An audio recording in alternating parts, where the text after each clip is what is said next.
തൃശൂരിലെ ബി.ജെ.പി സ്ഥാനാർത്ഥി സുരേഷ് ഗോപിയാണ്.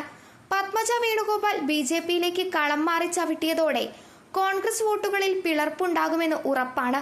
മാത്രമല്ല, പത്മജയ്ക്കൊപ്പമുള്ള 12ഓളം കോൺഗ്രസ് നേതാക്കളെ ചേർത്ത് നിർത്താനുള്ള ശ്രമത്തിലുമാണവർ.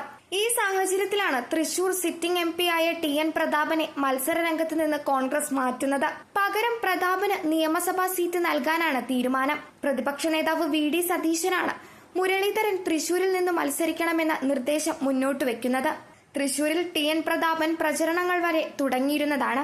പ്രതാപത്തോടെ പ്രതാപൻ എന്ന ചുവരെഴുത്തുകൾ വരെ പ്രത്യക്ഷപ്പെട്ടിരുന്നു. ഇതിനിടെയാണ് അപ്രതീക്ഷിത മാറ്റം ഉണ്ടാകുന്നത്. പത്മജ വേണുഗോപാൽ ബി.ജെ.പിയിലേക്ക് പോയ സാഹചര്യത്തിലാണ് തൃശൂരിൽ മുരളീധരനെ കോൺഗ്രസ് കളത്തിലിറക്കുന്നത്.